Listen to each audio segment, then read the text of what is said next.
أشهد أن محمد رسول الله.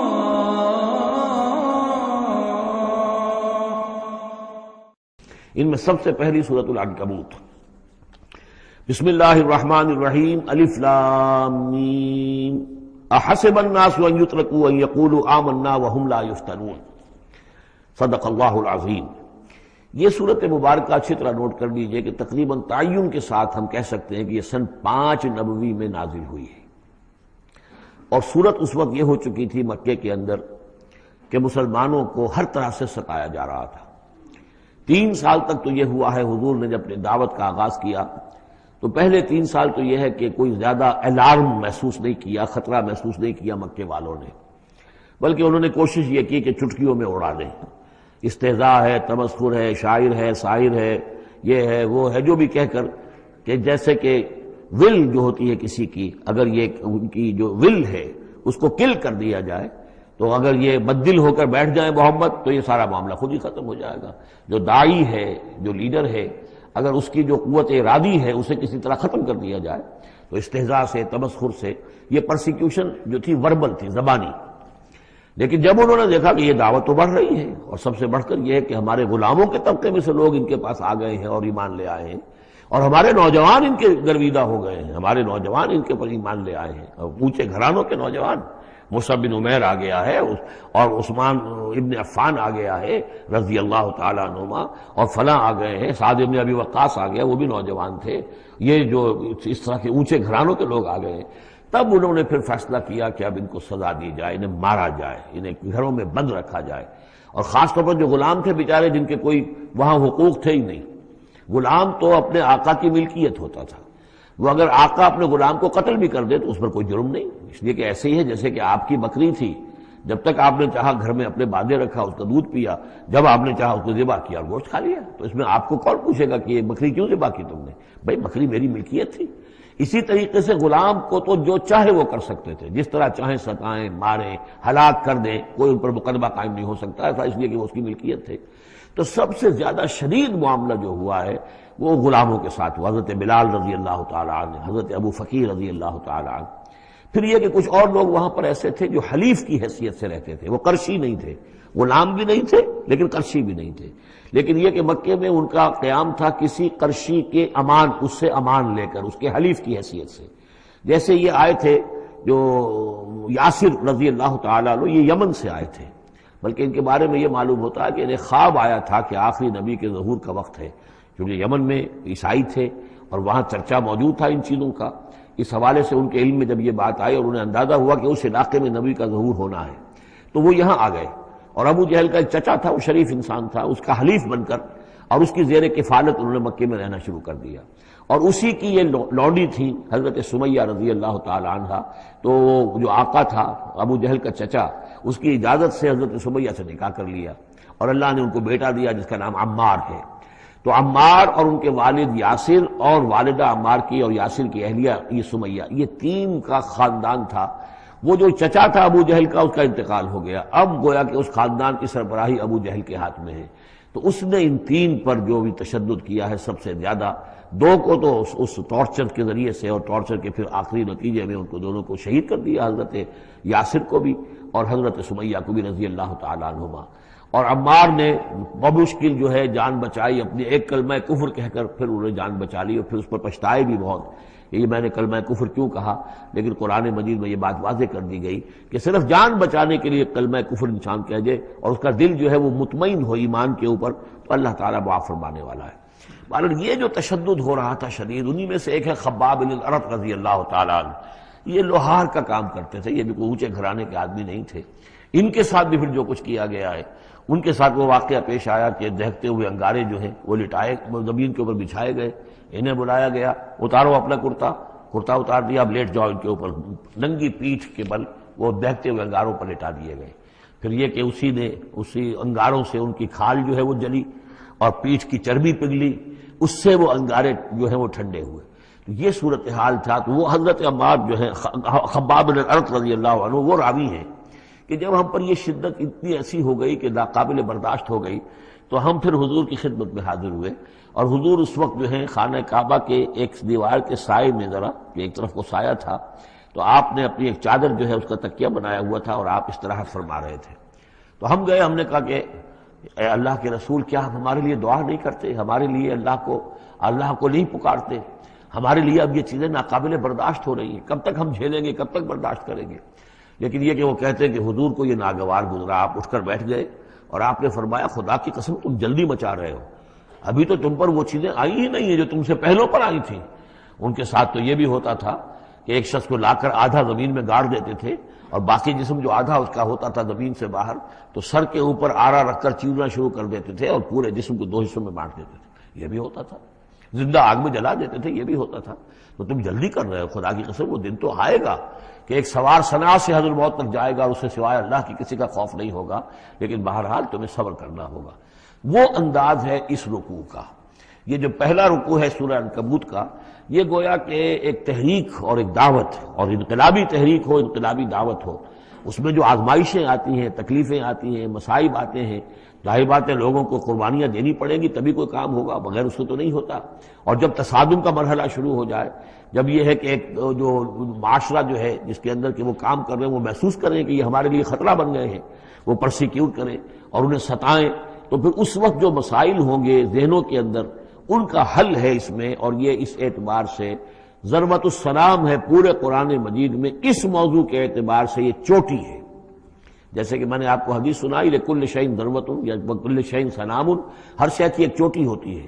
وسنام القرآن سورۃ البقرہ، قرآن کی بحیثیت مجموعی چوٹی وہ تو سورہ بقرہ ہے، لیکن یہ کہ قرآن حکیم میں مختلف جو مضامین کے اعتبار سے میں نوٹ کراتا آیا ہوں کہ اس موضوع پر یہ آیت یہ گویا کہ ضربہ سنام ہے، یہ رکوع جو ہے یہ اس موضوع پر ضربہ سنام ہے قرآن مجید کا، اس کا کلائمیکس ہے، اس کی چوٹی ہے۔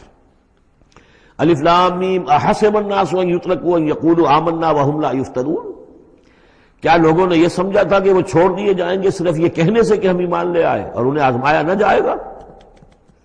اب دیکھ رہے ہیں، اب وہی تیکھا انداز ہے، اظہار ناراضگی ہے، اظہار خفگی ہے، اس لیے کہ تم سے پہلے جو کچھ ہوا ہے۔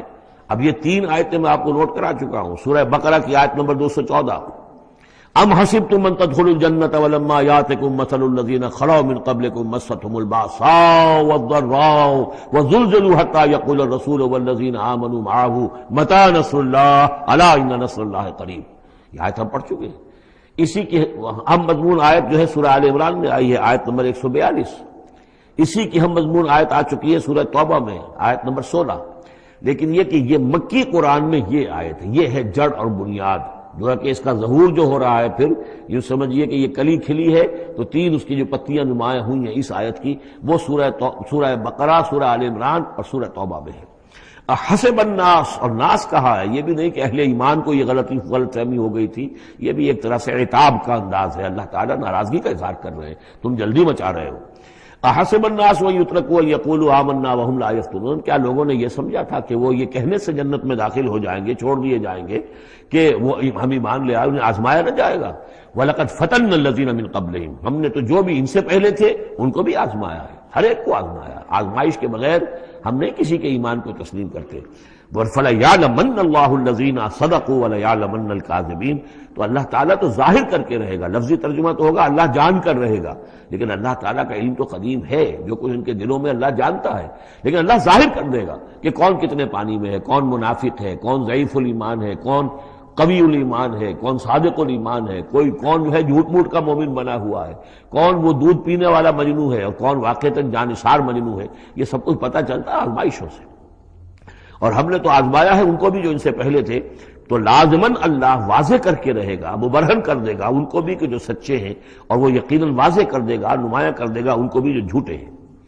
اب اس کے ساتھ ہی دیکھیے اس میں جو عجیب آپ کو بات ملے گی اس رکوع میں، یہ 2 آیتیں آئی ہیں، کیونکہ ایک آیت تو حروف مقطعات پر تھی، یہ 2 آیتیں آئی ہیں، اس میں تو ڈانٹ، ایک طرح کی ڈانٹ پڑ گئی ہے صحابہ کرام کے اوپر جنہوں نے ذرا سا بھی شکوہ کیا تھا، لیکن اب 2 آیتوں میں اس کی دلجوئی ہے ان کی، یعنی یہ کہ ایک طرف ترغیب ہے تو ترغیب بھی ہے، جیسے کوئی شفیق استاد ہوتا ہے کبھی کسی وقت ڈانٹتا بھی ہے، کوئی گھڑکی بھی دیتا ہے، کوئی جھڑکی بھی دیتا ہے، کسی وقت مارتا بھی ہے، سزا بھی دیتا ہے، پھر لیکن کسی وقت پھر یہ کہ حوصلہ افزائی بھی کرتا ہے، تھپکی بھی دیتا ہے، پیٹھ پر ہاتھ رکھتا ہے۔ تو اس طریقے سے یہ اللہ تعالیٰ کا معاملہ اپنے بندوں کے ساتھ اسی طرح ہے جیسے کہ حدیث میں آیا خلق و عیال اللہ، مخلوق جو ہے اللہ تعالیٰ کے لیے اس کے کنبے کی حیثیت رکھتی ہے۔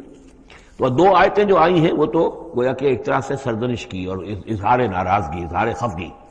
اب دو آیتیں دیکھیے، ام حسب الذین یعملون السیئات ان یسبقونا، کیا سمجھا ہے، گمان کیا ان لوگوں نے جو یہ برے کام کر رہے ہیں۔ یہ اشارہ ہے ابو جہل جو مار رہا ہے، حضرت یاسر کو مار رہا ہے، حضرت سمیہ کو مار رہا ہے، ٹارچر کر رہا ہے، یا جو بھی امیہ ابن خلف ہے جو حضرت بلال کے ساتھ وہ سختیاں کر رہا ہے، گلے میں رسی ڈال کر، اور جو جانوروں کی لاشیں ہوتی ہیں ان کے طریقے سے گھسیٹا جا رہا ہے مکے کی گلیوں کے اندر، اور بڑی تپتی ہوئی جو ہے گلیاں ہیں اور اوپر سورج آگ برسا رہا ہے، اور سیدھا لٹا دیا گیا ہے انہیں ننگے پیٹھ، اور پھر اوپر ایک بھاری پتھر بھی رکھ دیا گیا ہے۔ لوگ یہ حرکتیں کر رہے ہیں، کیا ان کا یہ گمان ہے کہ وہ ہماری پکڑ سے بچ جائیں گے؟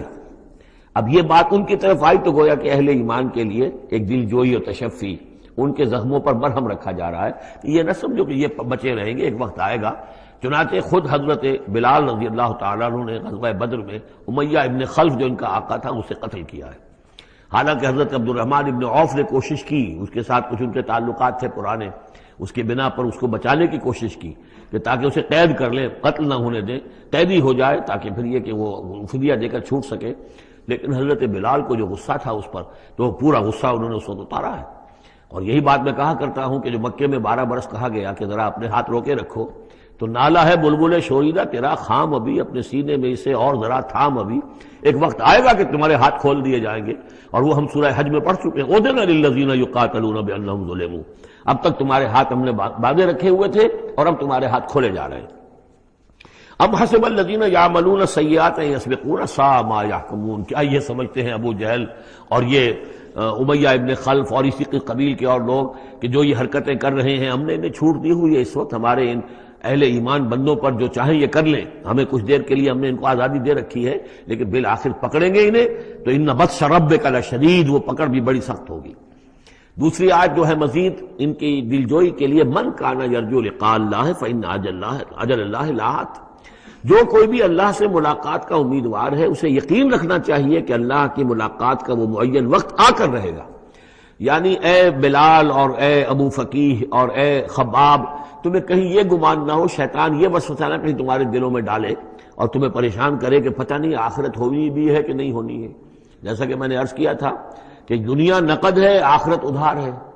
اب آپ نے جان مال تو ساری یہاں دینی ہے، دنیا میں دینی ہے، جنت ملے گی آخرت میں۔ تو جو شیطان وسوسہ اندازی کرتا ہے، نو نقد نہ تیرا ادھار، یہ ادھار کی دنیا جو معاملہ ہے، سودا ادھار کی جنت ہے یہ، اور تم دنیا کے اندر اپنا سب کچھ لٹا رہے ہو، تو ایسا نہ ہو، تمہیں یقین رکھنا چاہیے کہ وہ وقت آ کر رہے گا اور اللہ تعالیٰ تمہاری ان تمام ایثار اور قربانی کی جو تم دے رہے ہو اس کے دین کے لیے، اس کی توحید کے لیے، اس کا بھرپور تمہیں صلہ دے گا۔ وَهُوَ السَّمِيعُ الْعَلِيمُ، وہ سب کچھ سننے والا ہے اور سب کچھ جاننے والا ہے، اس کی نگاہ سے کوئی چیز پوشیدہ نہیں ہے۔ وَمَنْ جَاهَدَ فَإِنَّمَا يُجَاهِدُ النَّفْسِ، اب پھر ایک ذرا تھوڑے سے سرزنش کی آیت بھی آ گئی، دو آئی تھی سرزنش کے انداز میں، دو دلجوئی کے انداز میں، اب پھر سرزنش کا انداز ہے، وہ کیا ہے؟ وَمَنْ جَاهَدَ فَإِنَّمَا يُجَاهِدُ لِنَفْسِهِ، دیکھو اگر تم کوئی قربانیاں دے رہے ہو، تکلیف اٹھا رہے ہو، ایثار کر رہے ہو، تو جو بھی جہاد کر رہا ہے وہ اپنے لیے کر رہا ہے، وہ ہمارے اوپر احسان نہ سمجھے۔ اللہ تعالیٰ کی شان اس سے بہت اونچی ہے، یہ ہم سورہ حجرات میں جا کر پڑھیں گے، یمنون علیک ان اسلموا قل لا تمنوا علی اسلامکم بل اللہ یمن علیکم ان ہداکم للایمان، تم اگر اللہ کے لیے، اللہ کے دین کے لیے کچھ کرتے ہو تو نہ احسان سمجھو اللہ پر اور نہ احسان سمجھو اللہ کے رسول پر۔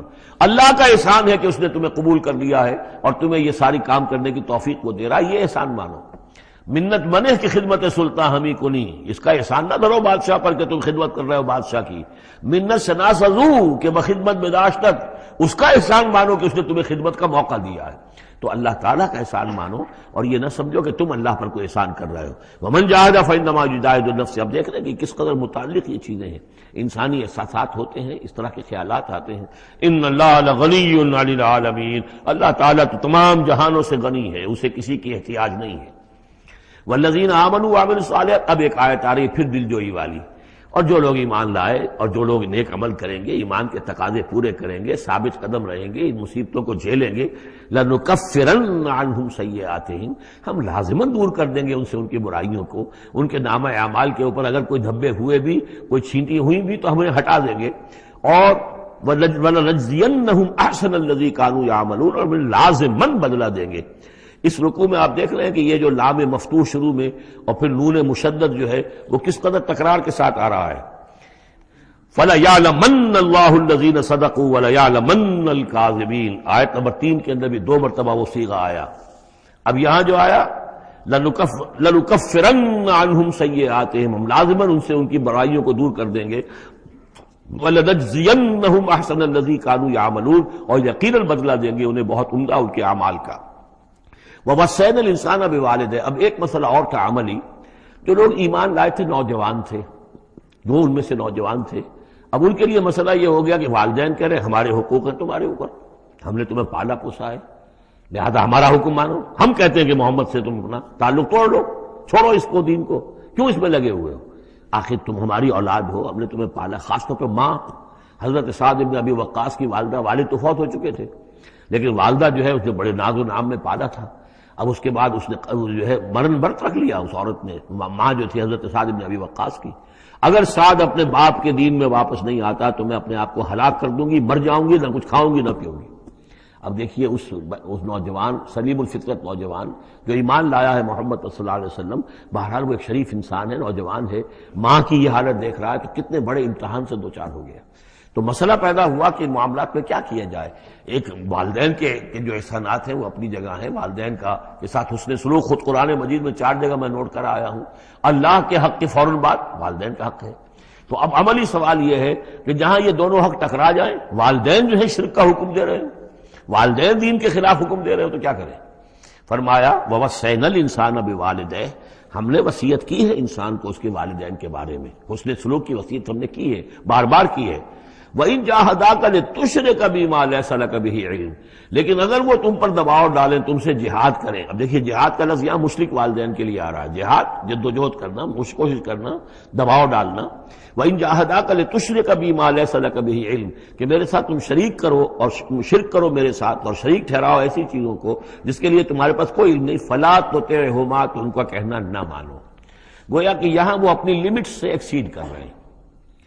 اب والدین کے حقوق ہیں لیکن اللہ کے حقوق کے بعد، اللہ کے حقوق سے پہلے نہیں، اللہ کا حق فائت ہے، لہذا اس معاملے میں اللہ کا دین ہے، اللہ کا حکم وہ مقدم رہے گا، والدین کا حکم دوسرے نمبر پر ہوگا۔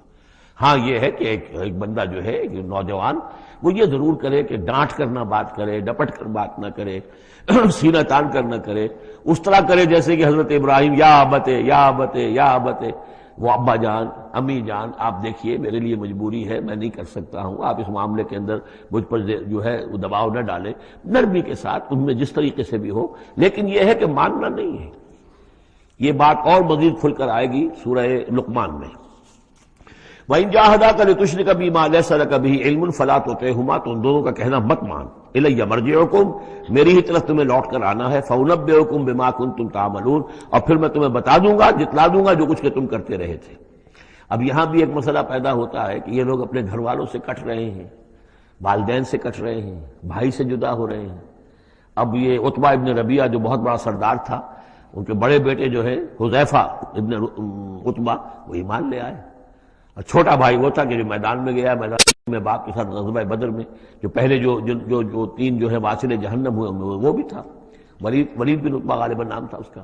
تو بھائی بھائی سے جدا ہو رہا ہے، رشتہ داروں سے اب کٹ گئے ہیں، والدین سے گھر نکال دیے گئے ہیں، تو اب ان میں جو ان کے دل زخمی ہیں، ان زخمی دلوں پہ مرہم کیا رکھا جا رہا ہے؟ وہ یہ ہے کہ تم صرف کٹے ہی نہیں ہو، جڑے بھی تو ہو۔ اب تم محمد سے جڑ گئے ہو، اب تم ابو بکر سے جڑ گئے ہو، اب تم یہ جو اہل ایمان کا طبقہ ہے، اب ایک نئی برادری وجود میں آ رہی ہے، یہ تمہارے اصل بھائی ہیں، یہ تمہارے جو دین کے اندر بھائی ہیں، جو نظریاتی بھائی ہیں، جو ہم مقصد بھائی ہیں، یہ ہے تمہارے اصل اب عزیز۔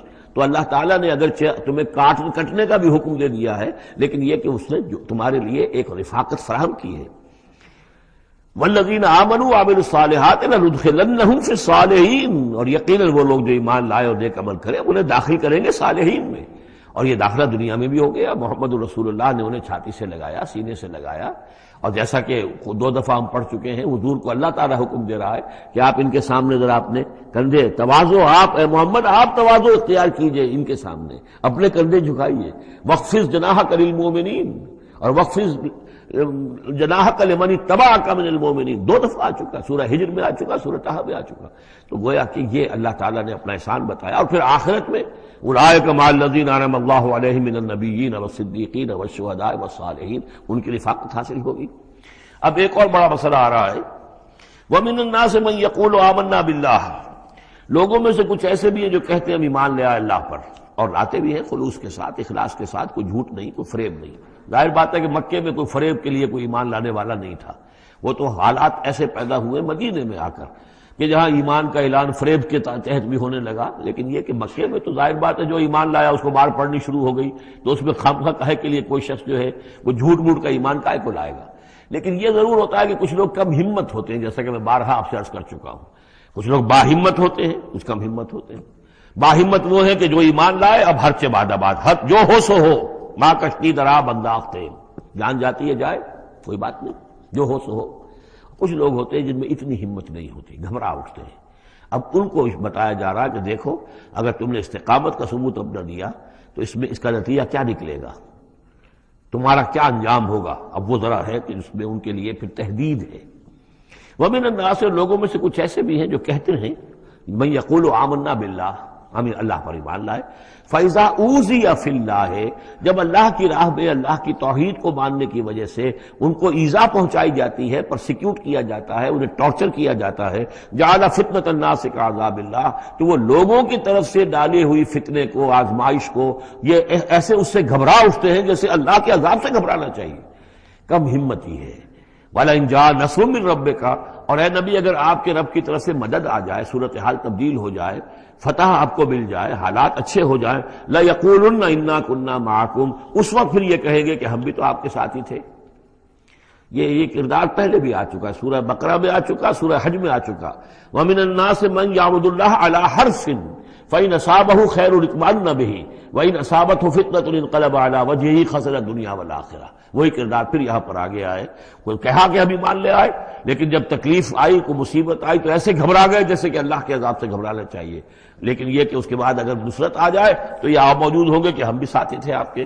اولیس اللہ بعالم بما فی صدور العالمین، تو کیا اللہ بخوبی واقف نہیں ہے اس سے کہ جو لوگوں کے جو تمام جہان والوں کے دلوں کے اندر ہے اور جو ان کے سینوں کے اندر مضمر ہے.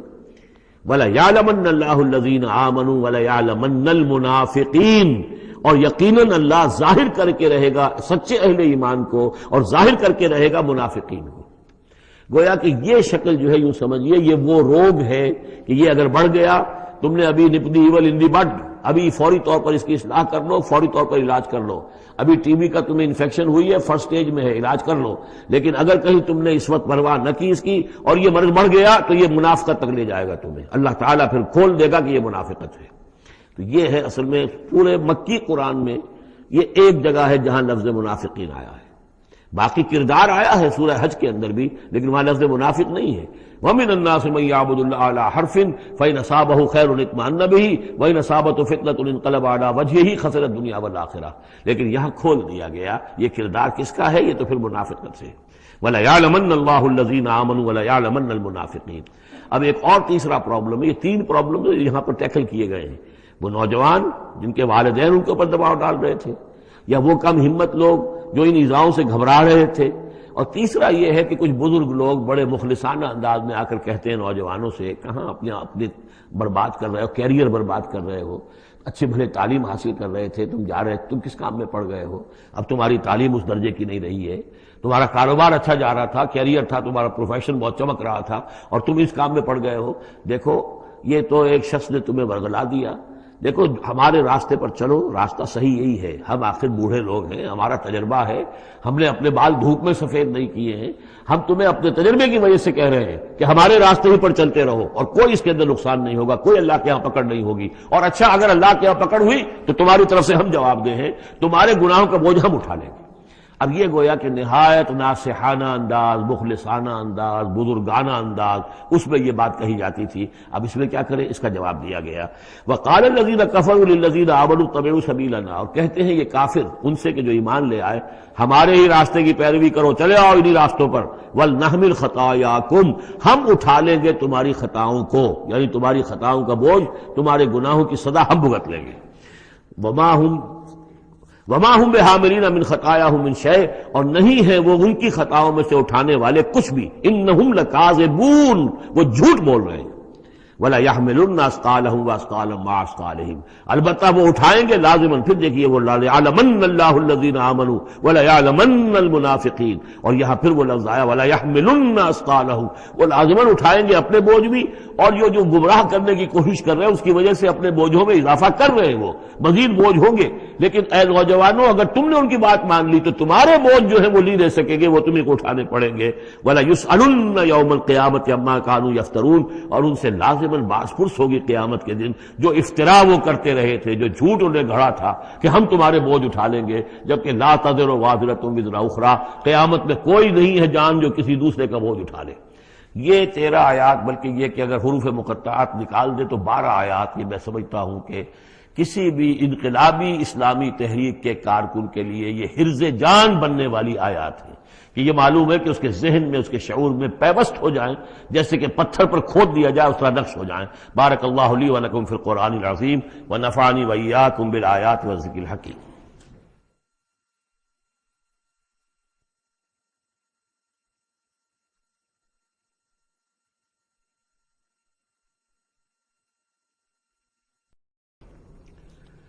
وَلَقَدْ أَرْسَلْنَا نُوحًا إِلَىٰ قَوْمِهِ فَلَبِثَ فِيهِمْ أَلْفَ سَنَةٍ إِلَّا 50 عَامًا فَأَخَذَهُمُ الطُّوفَانُ وَهُمْ ظَالِمُونَ. صدق اللہ العظیم. رب اشرح لي صدری ويسر لي أمری واحلل عقدۃ من لسانی یفقہوا قولی. سورہ عنکبوت کے کل 7 رکوع ہیں. پہلا رکوع جیسا کہ میں عرض کر چکا ہوں کہ قرآن مجید کے اہم ترین مقامات میں سے ہے، خاص طور پر دعوت اور تحریک اور اللہ تعالیٰ کے دین کے غلبے کی جد و جہد میں جو مسائل درپیش ہوتے ہیں کارکنوں کو، اس دور میں جب کہ پرسیکیوشن ہو، ستایا جا رہا ہو، مشکلات آ رہی ہوں، قربانیاں دینی پڑیں، تو اس کے جتنے بھی مسائل پیدا ہوتے ہیں ان سب کا بہت ہی جامع جو بیان ہے اور رہنمائی ہے وہ اس رکوع میں آ چکی ہے. اسی لیے میں نے اس پر زیادہ وقت صرف کیا ہے کہ جو عام طور پہ دورہ ترجمہ قرآن کے درمیان اتنا وقت جو نہیں لگایا جا سکتا. تو یہ نوٹ کر لیجئے کہ مطالعہ قرآن حکیم کے جس منتخب نصاب کا میں تذکرہ کرتا رہا ہوں چند دنوں سے، اس کا جو 5واں حصہ ہے، اس کا پہلا سبق جو ہے وہ اسی سورہ عنکبوت کے پہلے رکوع پر مشتمل ہے، اور یہ اس حصے کا یوں سمجھیے کہ بمنزلہ فاتحہ ہے اس حصے کے لیے. اب جو بقیہ 6 رکوع ہیں ان میں 3 میں انباء الرسل کا معاملہ آ رہا ہے، لیکن ظاہر بات ہے کہ یہاں جو انباء الرسل آ رہے ہیں تو بیچ بیچ میں خاص طور پر یہی جو مسئلہ ہے بیک گراؤنڈ میں جو مسلمانوں کے مسائل درپیش ہیں، اور جو اس وقت حضور صلی اللہ علیہ وسلم اور آپ کے ساتھی جن مسائل سے دوچار ہیں، اور جو کچھ کے کشاکش جو ہے مکے میں ہو رہی ہے اہل کفر اور اہل ایمان کے مابین، تو اس کے یوں سمجھیے بٹوین دی لائنز وقفے وقفے سے اس کی طرف بھی اشارے ہیں. پھر جو بقیہ 3 رکوع رہ جائیں گے ان 3 رکوعوں میں 2 لڑیاں ہیں جو بٹی ہوئی ہیں. ایک لڑی میں خطاب ہے مشرکین عرب کی طرف، اور ایک لڑی میں جو اہل ایمان تھے، جو حضور صلی اللہ علیہ وسلم پر ایمان لائے تھے، جو ان مشکلات سے دوچار تھے، وہاں بھی پھر گن کر 10 ہدایات ان کو دی گئی ہیں. لیکن وہاں یہی ہے کہ وہ بٹی ہوئی ہونے کی وجہ سے لڑیاں وہ کٹا پھٹا معاملہ ہوگا، جیسے کہ سورہ بقرہ میں آپ کو بتا چکا ہوں یا سورہ نساء میں. وَلَقَدْ أَرْسَلْنَا نُوحًا إِلَىٰ قَوْمِهِ، اور ہم نے بھیجا تھا نوح کو اس کی قوم کی طرف. فَلَبِثَ فِيهِمْ أَلْفَ سَنَةٍ إِلَّا 50 عَامًا، تو رہا ان کے مابین وہ 1000 برس سے صرف 50 برس کم، 950 برس. حضرت نوح کا ذکر کتنی مرتبہ آ چکا ہے، لیکن یہ بات پہلے کبھی نہیں کہی گئی. یہاں کیوں کہی گئی کہ اے مسلمانوں تم ابھی پریشان ہو گئے ہو، ابھی عشق امتحان اور بھی ہیں. اور جیسے کہ سورہ انعام میں آیا تھا، اے نبی اگر آپ کو یہ جھٹلا رہے ہیں وَإِن يُكَذِّبُوكَ فَقَدْ كُذِّبَ رُسُلٌ مِّن قَبْلِكَ، تو آپ سے پہلے ہمارے رسول تھے، انہوں نے صبر کیا. ذرا یاد کیجئے کہ ہمارے بندے نوح نے صلی اللہ علیہ السلام 950 برس تک صبر کیا. تو اے مسلمانوں تم سوچو، تم ابھی سے گھبرا گئے ہو؟ یہ موج پریشاں خاطر کو پیغام لبے ساحل نے دیا ہے، دور وصال بحر کبھی تو موجوں میں گھبرا بھی گئی۔ فاخذہم الطوفان وہم ظالمون، تو اس کی قوم کو، حضرت نوح کی قوم کو آ پکڑا طوفان نے، اور وہ ظالم تھے، گناہگار تھے۔ فانجیناہ واصحاب السفینہ، تو ہم نے بچا لیا اس کو، یعنی حضرت نوح کو اور کشتی والوں کو۔ وجعلناہا آیۃ للعالمین، اور اسے ہم نے بنا دیا تمام جہانوں کے لیے، تمام جہان والوں کے لیے ایک نشانی۔ وابراہیم، اور ہم نے بھیجا ابراہیم کو، اذ قال لقومہ، جبکہ اس نے کہا اپنی قوم سے، اعبدوا اللہ واتقوہ، اللہ کی بندگی اختیار کرو اور اس کا تقوی اختیار کرو۔ ذالکم خیر لکم ان کنتم تعلمون، یہی تمہارے لیے بہتر ہے اگر تم سب اگر علم رکھتے ہو۔ انما تعبدون من دون اللہ اوثانا، یہ جن کو تم پوج رہے ہو اللہ کو چھوڑ کر، یہ تو صرف کوئی بت ہیں، ان کے تھان ہیں جو تم نے بنا لیے ہیں۔ وتخلقون افکا، اور تم نے جھوٹ موٹ گھڑا ہوا ہے، یہ اس کی کوئی بنیاد نہیں، کوئی سند نہیں، نہ عقل میں اور نہ ہی کسی اللہ کی اتاری ہوئی کتاب میں۔ ان الذین تعبدون من دون اللہ لا یملکون لکم رزقا، یہ لوگ جنہیں تم پوجتے ہو اللہ کے سوا، وہ تمہیں رزق نہیں دینے کا اختیار رکھتے۔ فابتغوا عند اللہ الرزق، تو رزق تلاش کرو اللہ کے پاس، اللہ سے مانگو رزق، اللہ سے اپنی مشکل کشائی کی درخواست کرو، اللہ سے اپنی حاجت روائی کے لیے دعا کرو۔ وَاعْبُدُوهُ، اور اس کی بندگی کرو، وَاشْكُرُوا لَهُ، اور اس کا شکر ادا کرو، إِلَيْهِ تُرْجَعُونَ، یقیناً اسی کی طرف تم لوٹا دیے جاؤ گے۔ اب یہ ذکر حضرت ابراہیم کا کر کر طویل جو ہے ایک جملہ معترضہ آ رہا ہے کہ رخ موڑ دیا گیا ہے اس وقت جو کشاکش ہو رہی تھی حضور کے اور مشرکین مکہ کے درمیان، اب ذکر اس کا ہو رہا ہے۔ وَإِن تُكَذِّبُوا، گویا کہ اب خطاب ہو رہا ہے اہل مکہ سے، اور اگر تم جھٹلا رہے ہو فقد کذب امم من قبلکم، تو دیکھو تم سے پہلے بہت سی قوموں نے جھٹلایا۔ وما علی الرسول الا البلاغ المبین، اور ہمارے رسول پر محمد پر صلی اللہ علیہ وسلم کوئی ذمہ داری نہیں ہے سوائے واضح طور پر اور صاف صاف پہنچا دینے کے۔ اولم یروا کیف یبدی اللہ الخلق ثم یعیدہ، کیا وہ دیکھتے نہیں ہے کیسے اللہ تعالیٰ تخلیق پہلی مرتبہ کرتا ہے پھر وہ دوبارہ بھی کرے گا۔ ان ذلک علی اللہ یسیر، اور یہ اللہ تعالیٰ پر بہت آسان ہے۔ قل سیروا فی الارض فانظروا، اور تو ان سے کہیے کہ ذرا گھومو پھرو زمین میں اور دیکھو کیف بدأ الخلق، کیسے اللہ تعالیٰ پہلے تخلیق کیا ہے اس نے خلق کو۔ ثم اللہ ینشئ النشأۃ الآخرہ، پھر اللہ اٹھائے گا یا اٹھاتا ہے۔ دنیا میں بھی ہو رہا ہے کہ کھیتی جو ہے وہ ختم ہو گئی، پھر اگلی پھر ایک فصل آ گئی، پھر فصل آ گئی، یہ تو ایک سائیکل چل رہا ہے، اور پھر یہ کہ اللہ تعالیٰ دوسری مرتبہ تمہیں اسی طرح اٹھا دے گا۔ نشأۃ آخرہ جو ہے آخرت کی جو تمہیں اٹھانا ہے وہ اللہ کے اختیار میں ہے۔ ان اللہ علی کل شیء قدیر، یقیناً اللہ ہر شے پر قادر ہے۔ یعذب من یشاء ویرحم من یشاء، وہ جس کو چاہتا ہے عذاب دیتا ہے دے گا، اور جس کو چاہے گا رحم فرمائے گا۔ وإلیہ تقلبون، اور اسی کی طرف تم لوٹا دیے جاؤ گے۔ وما انتم بمعجزین فی الارض، اور تم اسے شکست نہیں دے سکتے زمین میں، ولا فی السماء، نہ آسمان میں، نہ زمین میں کہیں بھاگ کر نہ آسمان میں کہیں بھاگ کر اللہ کو عاجز کر سکتے ہو۔ وما لکم من دون اللہ من ولی ولا نصیر، اور نہیں ہے کوئی تمہارا اللہ کے سوا نہ حمایت، یعنی اللہ کے ورے یا اللہ کے مقابلے میں۔ یہ دون کا لفظ بہت سے معنی دیتا ہے عربی زبان میں، دیکھنا ہوتا ہے کس کانٹیکسٹ میں کیا معنی ہے۔ اس کانٹیکسٹ میں اللہ کے مقابلے میں تمہارا کوئی نہ ولی ہوگا نہ نصیر ہوگا، نہ کوئی حمایتی نہ مددگار۔ والذین کفروا بآیات اللہ ولقائہ، اور جن لوگوں نے کفر کیا اللہ کی آیات کا اور اس سے ملاقات کا انکار کیا، اولئک یئسوا من رحمتی، یہ وہ لوگ ہیں جو میری رحمت سے مایوس ہو چکے ہیں۔ واولئک لہم عذاب علیم، اور ان کے لیے دردناک عذاب ہے۔ یہاں یہ جملہ معترضہ ختم ہوا اور اب پھر حضرت ابراہیم کا تذکرہ آ رہا ہے۔ فما کان جواب قومہ، تو نہیں تھا کوئی جواب حضرت ابراہیم کی قوم کا، الا ان قالوا، سوائے اس کے کہ انہوں نے کہا اقتلوہ او حرقوہ، اس ابراہیم کو قتل کر دو یا اسے جلا دو۔ فانجاہ اللہ من النار، تو اللہ تعالیٰ نے انہیں نجات دی آگ سے۔ ان فی ذلک لآیات لقوم یؤمنون، اور یقیناً اس میں نشانیاں ہیں ان لوگوں کے لیے جو ایمان رکھتے ہیں۔ وقال انما اتخذتم من دون اللہ اوثانا مودۃ بینکم فی الحیاۃ الدنیا، اب یہ ہے جو بہت اہم جو بات ہے جو کہی ہے انہوں نے، اور انہوں نے کہا حضرت ابراہیم علیہ السلام نے کہ دیکھو تم نے جو یہ اللہ کے سوا بت بنا رکھے ہیں انہیں پوجتے ہو، یہ بھی تم بھی جانتے ہو کہ ان کے پاس کچھ نہیں ہے، تم بھی جانتے ہو کہ ان کو کوئی اختیار حاصل نہیں ہے، تم بھی اور واقع ہو چکے میرے متنبع کرنے کے نتیجے میں تم آگاہ ہو چکے ہو کہ یہ تمہاری حماقت ہے، لیکن تم کیوں چمٹے ہوئے ہو؟ مودۃ بینکم فی الحیاۃ الدنیا، دنیا کی زندگی میں تمہاری باہمی محبتیں جو ہے وہ چمٹا رہی ہیں۔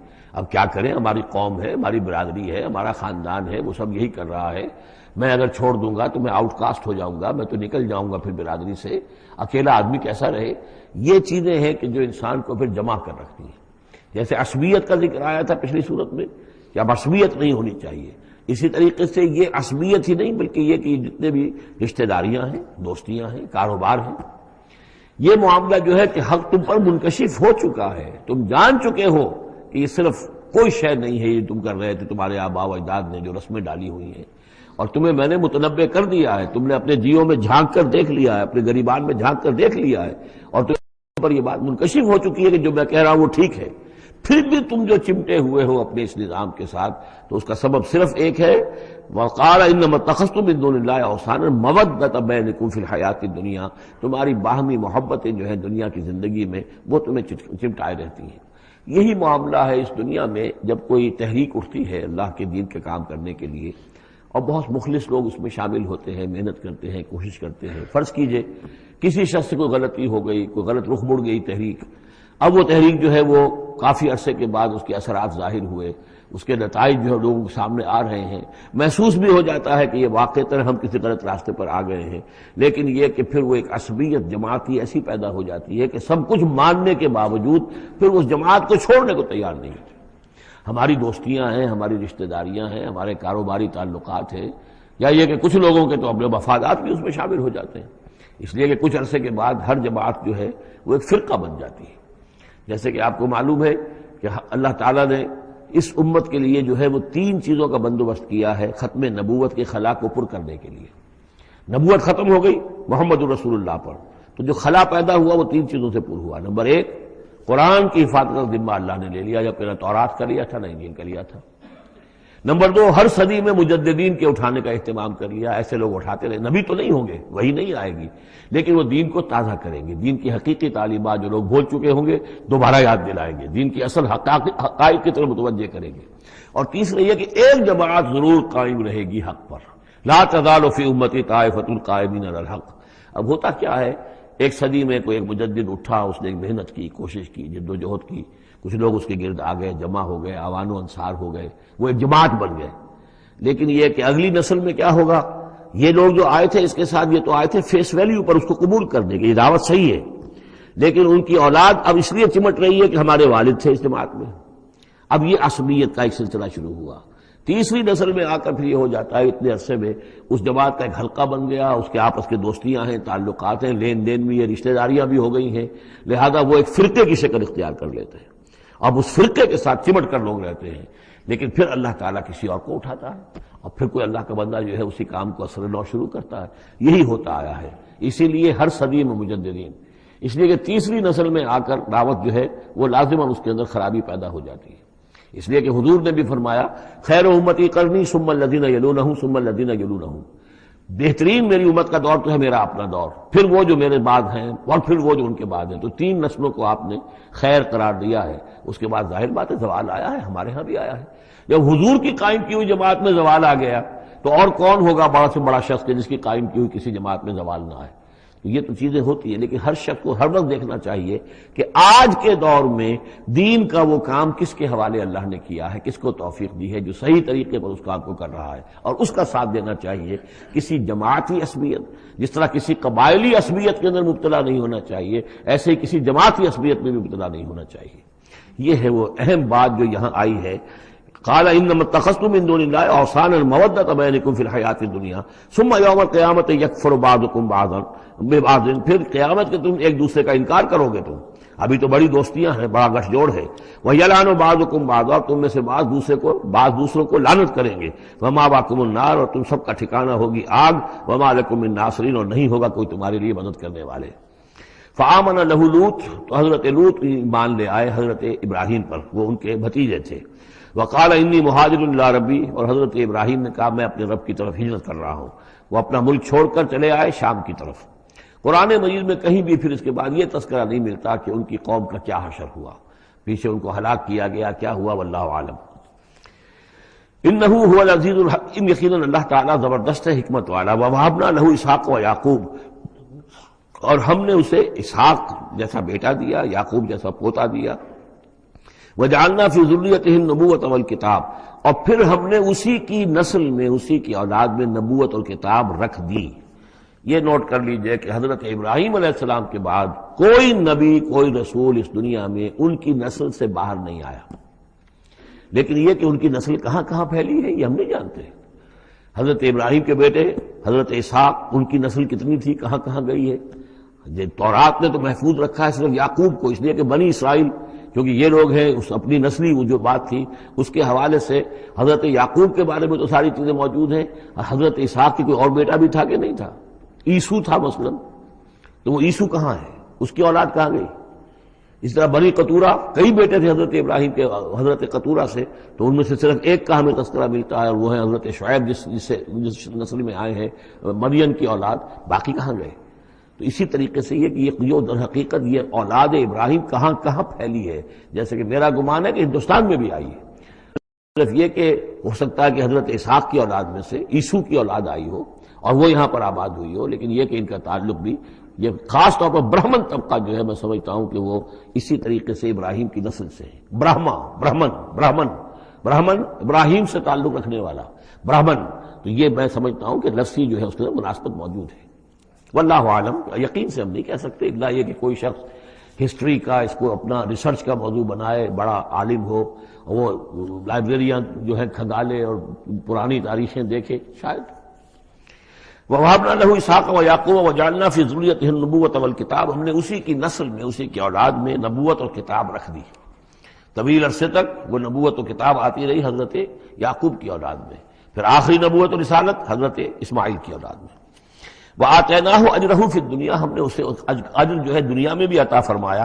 وَإِنَّهُ فِي الْآخِرَةِ لَمِنَ الصَّالِحِينَ، اور یقیناً وہ آخرت میں ہمارے بڑے نیک بندوں میں سے ہیں۔ وَلُوطًا، اور ہم نے لوط کو بھیجا، اذ قال لقومہ انکم لتاتون الفاحشہ، جب انہوں نے کہا اپنی قوم سے، یہ جو قوم کہا گیا مجازن، حقیقتاً وہ قوم ان کی نہیں تھی، حضرت لوط جو ہے وہ تو بھیجے گئے ہیں ان شہروں کی طرف، یہی ایک استثناء ہے، ورنہ ہر قوم کی طرف رسول اسی کی امت اسی میں سے بھیجا گیا، لیکن چونکہ حضرت ابراہیم کے بعد کوئی رسول کسی اور قوم میں ہو نہیں سکتا، اس لیے عامورہ اور صدوم کی بستیوں میں جو بھیجے گئے وہ حضرت لوط ہیں جو حضرت ابراہیم علیہ السلام کے بھتیجے ہیں۔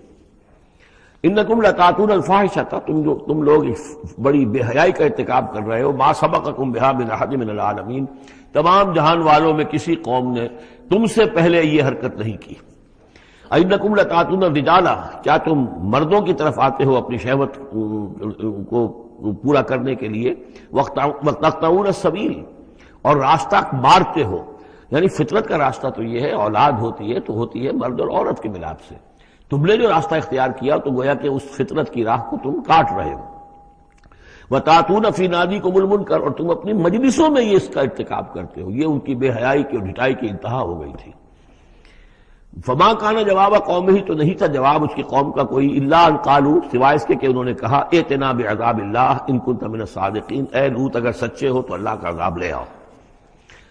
قال رب انصرنی علی القوم المفسدین، تو انہوں نے حضرت لوط نے دعا کی، پروردگار میری مدد فرما ان مفسدوں کے خلاف۔ ولما جاءت رسلنا ابراہیم بالبشریٰ، اور جب ہمارے جو ایلچی تھے یعنی وہ جو فرشتے آئے تھے انسانی شکل میں ابراہیم کے پاس بشرا لے کر، بشارت لے کر حضرت اسحاق کی ولادت کی، قالوا انا مہلکو اہل هذه القریہ، انہوں نے کہا کہ ہم ہلاک کرنے کے لیے بھیجے گئے ہیں ان بستی والوں کو، ان اہلھا کانوا ظالمین، یقیناً اس کے جو بستی والے جو ہیں، اس بستی کے لوگ رہنے والے وہ بڑے ظالم ہیں، گناہگار ہیں۔ قال ان فیہا لوطا، حضرت ابراہیم نے کہا اس میں تو لوط بھی تو ہے اسی بستی کے اندر۔ قالوا نحن اعلم بمن فیہا، انہوں نے کہا ہمیں خوب معلوم ہے کہ کون کون ہے اس میں۔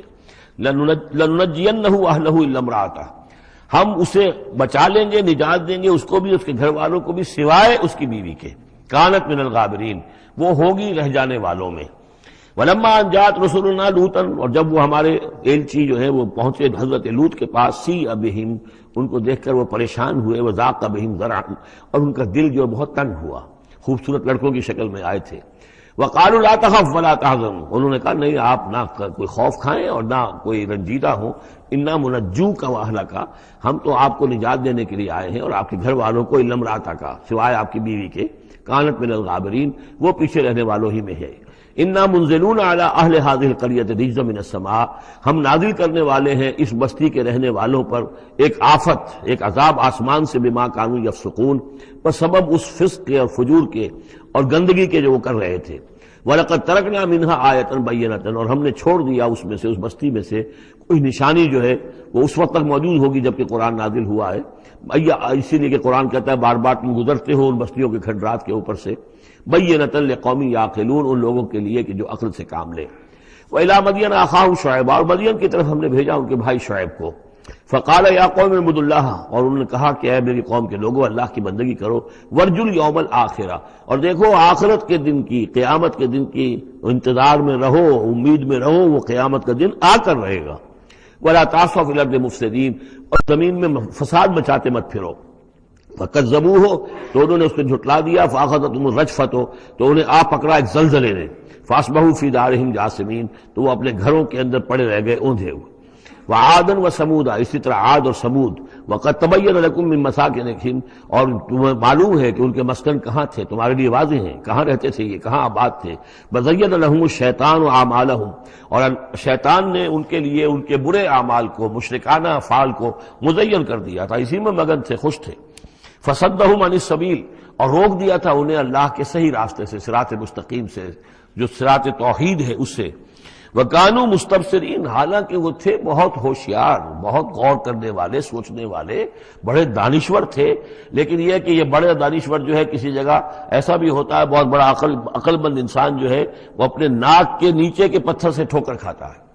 یہ اور اس کی سب سے بڑی مثال جو ہے وہ ہمارے آج کل کے سائنسدان ہیں، کتنی باریکیاں دیکھ رہے ہیں اس کائنات کی، سب کچھ دیکھ لیا، اللہ نظر نہیں آتا، کہاں سے کہاں دیکھ رہے ہیں، کتنی بڑی بڑی ٹیلیسکوپس ہیں، اور کتنے ٹریلین وہ لائٹ ایئرز کے اوپر دریافت کر رہے ہیں کہ نیا ستارہ وجود میں آ گیا، سب کچھ ہو رہا ہے، لیکن یہ کہ ان تمام چیزوں کو دیکھنے کے باوجود ان کا دماغ اللہ کی طرف منتقل نہیں ہوتا۔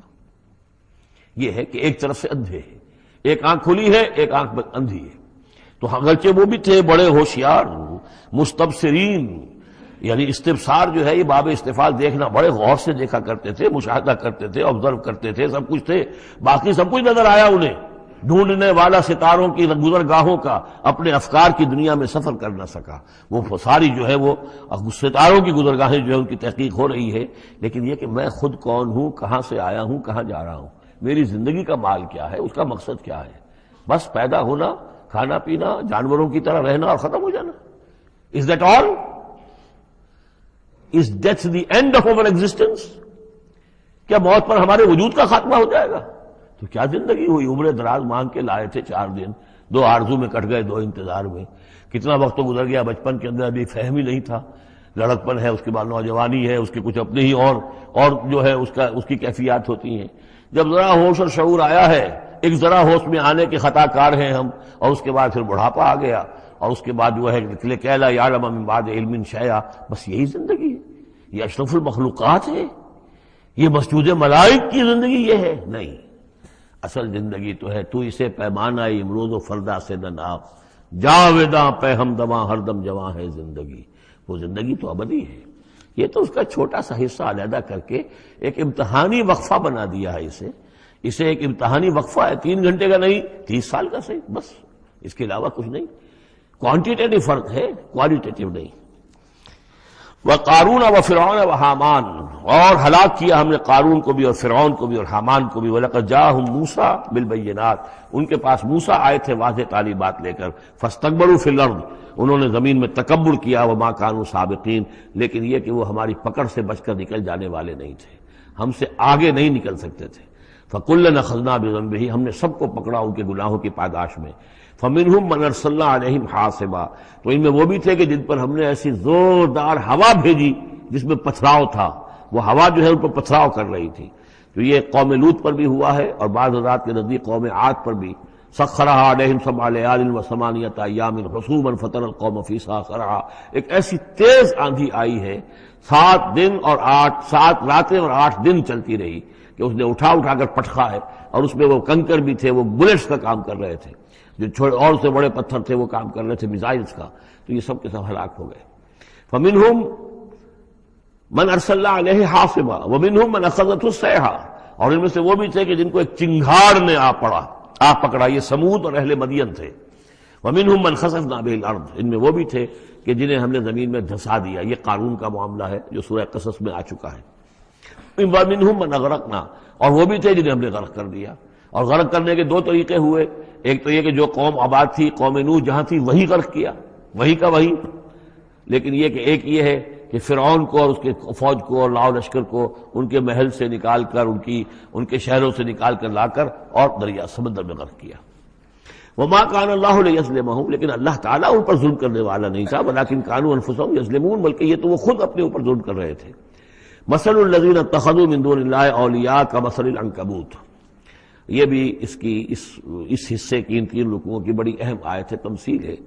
مثال ان لوگوں کی کہ جنہوں نے اللہ کے سوا کسی کو اپنا حمایتی بنا رکھا ہے۔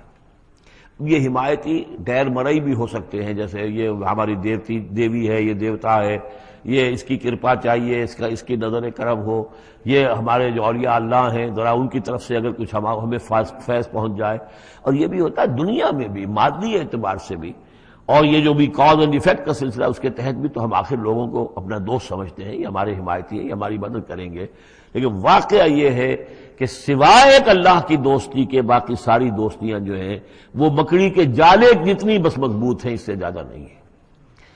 مثل الذین اتخذوا من دون اللہ اولیاء کمثل العنکبوت، جن لوگوں نے اللہ کو چھوڑ کر کسی اور کو اپنا پشت پناہ اور مددگار بنایا ہے، کسی اور پر توکل ہے، کسی اور پر سہارا ہے۔ امریکہ ہماری مدد کرے گا، وہ جو کچھ 71 میں ہوا وہ آپ کو معلوم ہے، وہ بیڑا اس کا جہاز بھی آ رہا تھا، لیکن یہ کہ کوئی مدد ہماری نہیں کی گئی، کوئی نہیں ہے، کوئی کسی کا سہارا بننے والا نہیں ہے۔ سہارا تو اگر کوئی ہے تو وہ اللہ ہے، لیکن اس کو تم نے چھوڑ دیا، اس کو سہارا نہیں بنایا۔ مثل الذین اتخذوا من دون اللہ اولیاء کمثل العنکبوت اتخذت بیتا، یہ مکڑی بھی تو ایک گھر بناتی ہے، جالا بناتی ہے۔ وَإِنَّ أَوْهَنَ الْبُيُوتِ لَبَيْتُ الْعَنكَبُوتِ، اور سب جانتے ہیں کہ تمام گھروں میں سب سے زیادہ کمزور گھر وہ اس مکڑی کا گھر ہے۔ لَوْ كَانُوا يَعْلَمُونَ، کاش کہ انہیں معلوم ہوتا۔ إِنَّ اللَّهَ يَعْلَمُ مَا يَدْعُونَ مِن دُونِهِ مِن شَيْءٍ، اللہ خوب جانتا ہے کہ جس کو یہ پکار رہے ہیں اللہ کے سوا کوئی شے ہے ہی نہیں۔ وَهُوَ الْعَزِيزُ الْحَكِيمُ، اور وہ زبردست ہے حکمت والا۔ وَتِلْكَ الْأَمْثَالُ نَضْرِبُهَا لِلنَّاسِ وَمَا يَعْقِلُهَا إِلَّا الْعَالِمُونَ، اور یہ مثالیں ہیں کہ جو ہم لوگوں کے لیے بیان کرتے ہیں لیکن نہیں سمجھتے ان سے مگر وہی لوگ کہ جو علم رکھنے والے ہیں۔ خلق اللہ السماوات والارض، اللہ تعالیٰ نے آسمان اور زمین تخلیق فرمائے، بالحق، حق کے ساتھ۔ ان فی ذلک آیۃ للمؤمنین، یقیناً اس میں نشانی ہے اہل ایمان کے لیے۔ اب یہ جو بقیہ تین رکوع ہیں 21ویں پارے میں آ رہے ہیں، یہ جیسا کہ میں نے عرض کیا اس میں دو لڑیاں ہیں بٹی ہوئی۔ ایک لڑی ہے خطاب اہل ایمان سے، یہاں ایک جگہ آپ کو مل جائے گا کہ براہ راست خطاب بھی ہے، یا عبادی الذین آمنوا، یا ایھا الذین آمنوا والا جو ہے کہ جو مدنی صورتوں میں جو خطاب کا صیغہ ہے وہ تو یہاں بھی نہیں آیا، لیکن براہ راست خطاب کیا ہے۔ لیکن یہ کہ اگر گنتی کریں گے تو کچھ 10 احکام اور دیے گئے ہیں ان لوگوں کو جو دین کے لیے کسی محنت کے اندر جد و جہد میں، اس کو غالب کرنے کی کسی کوشش میں، اس کی تحریک میں، اس کی دعوت میں لگے ہوئے ہوں، اور اس میں ان کے لیے مصائب ہوں، مشکلات ہوں، تکالیف ہوں، پریشانیاں ہوں، تو ان کے لیے کیا ہدایات ہے۔ سب سے پہلی ہدایت 100 ہدایتوں کی ایک ہدایت، اتل ما اوحی الیک من الکتاب، تلاوت کرتے رہا کرو اس شے کی جو وحی کی گئی ہے آپ کی جانب کتاب میں سے۔ یہی ہم پڑھ چکے ہیں سورہ کہف میں بھی، وَاتْلُ مَا أُوحِیَ إِلَيْکَ مِن کِتَابِ رَبِّکَ لَا مُبَدِّلَ لِکَلِمَاتِهِ وَلَن تَجِدَ مِن دُونِهِ مُلْتَحَدًا۔ وہی بات، سب سے بڑا سہارا بندہ مومن کا کیا ہے؟ اللہ پر جتنا یقین ہوگا، اللہ پر جتنا بھروسہ ہوگا، اللہ سے جتنا تعلق ہوگا اتنا ہی صبر کرے گا۔ وَاصْبِرْ وَمَا صَبْرُكَ إِلَّا بِاللَّهِ، اور اللہ کے ساتھ تعلق کا سب سے بڑے ذریعہ یہ قرآن مجید ہے۔ طرفوا بِأَيْدِيكُمْ وَطَرَفُوا بِيَدِ اللَّهِ، اس کا ایک سرا تمہارے ہاتھ میں ہے، ایک سرا اللہ کے ہاتھ میں ہے۔ القرآن حبل اللہ الممدود من السماء إلى الأرض، حضرت عبداللہ ابن مسعود کی روایت کردہ حدیث ہے، حضور نے فرمایا یہ اللہ کی رسی ہے، مضبوطی کے ساتھ تھام لو اس کو، یہ تنی ہوئی ہے زمین سے آسمان تک۔ تو واعتصموا بحبل اللہ جميعا، تو اس کے لیے یہ کہ قرآن پڑھا کرو۔ اتل ما اوحی الیک من الکتاب واقم الصلاۃ، اور قرآن کے بعد نمبر 2 نماز قائم کرنا۔ یہ نماز جو ہے اقم الصلاۃ لذکری، یہ سورہ طٰہٰ میں ہم پڑھ آئے ہیں، حضرت موسیٰ کو پہلی وحی ہو رہی ہے، پہلی گفتگو ہو رہی ہے کوہ طور پر، اقم الصلاۃ لذکری۔ ان الصلاۃ تنہا عن الفحشاء والمنکر، یقیناً یہ نماز روکتی ہے بے حیائی کے کاموں سے بھی اور برے کاموں سے بھی۔ ولا ذکر اللہ اکبر، اور جان لو اللہ کا ذکر سب سے بڑی شے ہے۔ یہاں ذکر کو علیحدہ نہ سمجھیں، یہی ذکر ہے۔ قرآن جو ہے الذکر ہے، ہم نے سورہ ہجر میں دیکھا الذکر انا نحن نزلنا الذکر وانا لہ لحافظون، تو ذکر میں سب سے پہلے قرآن ہے۔ نمبر 2 اقم الصلاۃ لذکری، نماز قائم کرو میری یاد کے لیے۔ قرآن تو ہے ہی مجسم ذکر، نماز ذکر کے لیے ہے۔ اور تیسری چیز کیا ہے؟ ادعیہ معصورہ ہیں محمد رسول اللہ صلی اللہ علیہ وسلم کی، زندگی کا ہر کام کرتے ہوئے دعا ہے۔ آپ بیت الخلاء میں داخل ہو رہے ہیں تو دعا ہے، نکل رہے ہیں تو دعا ہے، گھر سے باہر جا رہے ہیں دعا ہے، گھر میں داخل ہو رہے ہیں دعا ہے، شیشہ دیکھا ہے تو دعا ہے، کپڑے بدلے ہیں دعا ہے، ہر کام کیجئے وہ، لیکن یہ کہ آپ کا اس وقت اللہ کے ساتھ ذہنی رشتہ قائم رہتا ہے۔ چوتھے نمبر پر جو بھی اور حضور نے فرمائے ہیں، یہ 33 مرتبہ سبحان اللہ اور 33 مرتبہ الحمدللہ اور اللہ اکبر، یہ بھی ذکر ہے۔ تو یہ تمام شکلیں ذکر کی ہیں، صرف کسی ایک شے کو ذکر نہ سمجھے۔ ہمارے ہاں یہ بن گیا بس اللہ اللہ کر رہے ہیں تو ذکر ہے، نہیں، ذکر میں سب سے پہلے قرآن کی تلاوت ہے۔ اتل ما اوحی الیک من الکتاب واقم الصلاۃ ان الصلاۃ تنہی عن الفحشاء والمنکر ولذکر اللہ اکبر واللہ یعلم ما تصنعون۔ ایک تو یہ ہدایت ہو گئی، اللہ خوب جانتا ہے جو تم کر رہے ہو۔ دوسری ہدایت ولا تجادلوا اہل الکتاب الا باللتی ہی احسن، جنہیں پہلے تم سے کتاب دی گئی تھی ان سے جھگڑا مت کرو مگر بہترین طریقے پر، ان سے بات کرو تو بڑے ہی اسلوب سے کرو، خوبصورتی سے کرو، بات کو سمجھانے کے لیے کرو، ان کی توہین نہ ہو، ان کے جذبات کو آپ بھڑکنے نہ دیں، ان میں حمیت جاہلی جو ہے اپنی امکانیت تک تو کوشش کریں کہ وہ بھڑکے نہ، باقی پھر وہ جو کرتے ہیں وہ اللہ کے ہاں وہ ذمہ دار ہوں گے، لیکن ان سے گفتگو کرو تو بڑے عمدگی کے ساتھ کرو۔ الا الذین ظلموا منہم، سوائے ان کے جو ان میں سے نا انصافی پر تل گئے ہوں۔ اب یہ استثناء جو 2 معنی میں ہے، ایک تو یہ ہے کہ اس کا مطلب یہ کہ ان سے مجادلہ کرو ہی نہ، اور دوسرے یہ کہ اگر ان کے ساتھ کسی وقت کوئی سختی بھی کرنی پڑے، کوئی سخت جملہ بھی کہنا پڑے تو اجازت ہوگی، جہاں معلوم ہو جائے کہ یہ ہٹ درمی کے اوپر جو ہے آ گیا ہے تو وہاں اس دونوں کا امکان پیدا ہو جائے گا۔ وَقُولُوا، لیکن تمہیں ان سے کہنا کیا ہے یہ بھی سمجھ لو، تاکہ اب اس کو جو سمجھیے کہ یہ ہمیں مسلمانوں میں جب کام کرنا ہے، مسلمان سو گئے ہیں، بھول گئے اپنے سبق کو، انہیں یاد دلانا ہے تو اسی انداز میں انہیں یاد دلانا ہے۔ قولوا آمنا بالذی انزل الینا وانزل الیکم، ان سے کہو بھائی ہم تو ایمان رکھتے ہیں اس پر بھی جو تمہاری طرف نازل کیا گیا اور اس پر بھی جو آپ کی طرف نازل کیا گیا۔ وَإِلَٰهُنَا وَإِلَٰهُكُمْ وَاحِدٌ، اور یہ تو نہیں ہے کہ ہمارا خدا کوئی اور ہے تمہارا خدا کوئی اور ہے، ہمارا الہ اور تمہارا الہ ایک ہی تو ہے۔ وَنَحْنُ لَهُ مُسْلِمُونَ، اور ہم تو اسی کے سامنے فرما بردارانہ اپنا سر جھکا چکے ہیں۔ وَكَذَلِكَ أَنزَلْنَا إِلَيْكَ الْكِتَابَ، اے نبی اسی طرح ہم نے آپ کی جانب بھی کتاب نازل کی ہے۔ فَالَّذِينَ آتَيْنَاهُمُ الْكِتَابَ يُؤْمِنُونَ بِهِ، تو وہ لوگ جنہیں ہم نے کتاب دی ہے، یہود اور نصارہ، ان میں بھی وہ لوگ ہیں جو اس پر ایمان لائیں گے یا جو ایمان لا رہے ہیں، جیسا کہ ہم پڑھ چکے ہیں کہ وہ آئے تھے کچھ لوگ جو حبشہ سے ایک وفد کی شکل میں، اور مکے والوں نے انہیں ستایا بھی، استہزاء بھی کیا، لیکن وہ لوگ وہ تھے جو پہلے حضرت عیسیٰ پر ایمان رکھتے تھے، عیسائی تھے، اور اب محمد پر بھی ایمان رکھتے ہیں، تو اللہ تعالیٰ نے ان کو 2 اجر دیا، مرتين۔ وَمِنْ هَؤُلَاءِ مَن يُؤْمِنُ بِهِ، اور ان میں سے یعنی مشرکین مکہ میں سے بھی بہت سے لوگ ہیں جو ایمان لائے ہیں اور ابھی لا رہے ہیں یا لائیں گے۔ وَمَا يَجْحَدُ بِآيَاتِنَا إِلَّا الْكَافِرُونَ، اور ہماری آیات کا انکار تو نہیں کرتے سوائے وہی کہ جو ناشکرے ہیں اور جو کفر کر اڑ گئے ہوں۔ اب ایک اور دیکھیے دلیل، اب یہ حصہ جو ہے یہ دوسری ڈوری آ گئی کہ جس میں روح سخن جو ہے مشرکین کے ساتھ رد و قضا والی بات ہے۔ وَمَا كُنْتَ تَتْلُو مِن قَبْلِهِ مِن كِتَابٍ، ارے نبی آپ تو اس سے پہلے، اس قرآن کے آپ پر نازل ہونے سے پہلے آپ کوئی کتاب پڑھتے ہی نہیں تھے، آپ دنیاوی اعتبار سے پڑھے ہوئے آدمی ہیں ہی نہیں، آپ نے تعلیم حاصل کی نہیں، لکھنا پڑھنا سیکھا نہیں۔ وَلَا تَخُطُّهُ بِيَمِينِكَ، نہ ہی آپ اپنے داہنے ہاتھ سے کچھ لکھتے تھے، کوئی کتاب لکھتے تھے، نہ پڑھتے تھے نہ لکھتے تھے۔ اِذًا لَارْتَابَ الْمُبْطِلُونَ، تو اس شکل میں تو ان کو جو اس کو باطل قرار دے رہے ہیں یہ لوگ جو جھوٹے کہہ رہے ہیں محمد کو، اس شکل میں تو پھر ان کے پاس کوئی کا کوئی شک کرنے کی گنجائش ہو جاتی کہ یہ بڑا لکھنے پڑھنے والے آدمی تھے، مشق کرتے کرتے بہت اچھی چیزیں بھی لکھنے لگے ہیں، اب ان کی زبان جو ہے مچ گئی ہے، قلم جو ہے وہ مچ گیا ہے، لہذا اب قرآن جیسی شے بھی تصنیف کر لی انہوں نے۔ اگر پہلے سے یہ عمل ہوتا، لیکن تم تو جانتے ہو کہ ہمارے اس نبی محمد نے صلی اللہ علیہ وسلم انہوں نے تو کبھی لکھنا پڑھنا سیکھا ہی نہیں۔ وما كنت تتلو من قبله من کتاب، اے نبی آپ تو نہیں پڑھا کرتے تھے اس کتاب سے پہلے کوئی کتاب، ولا تخطه بيمينك، اور نہ آپ اسے اپنے داہنے ہاتھ سے لکھتے تھے، اذا لارتاب المبطلون، تب تو ان لوگوں کو شک کرنے کی گنجائش پیدا ہو جاتی۔ بل هو آیات بینات فی صدور الذین اوتوا العلم، بلکہ یہ تو آیات بینات ہیں بڑی روشن ان لوگوں کے سینوں میں جنہیں علم دیا گیا ہے، وہ جانتے ہیں سابقہ جو کتابوں والے ہیں۔ وما یجحد بآیاتنا الا الظالمون، اور ہماری آیات کا انکار نہیں کرتے مگر وہی جو ظالم ہیں۔ وقالوا لولا انزل علیہ آیات من ربہ، اور وہ کہتے ہیں کہ کیوں نہیں نازل کی جاتی ان کے اوپر کوئی نشانیاں ان کے رب کی طرف سے، وہی باتیں جو مستقل طور پر چلی آ رہی ہیں۔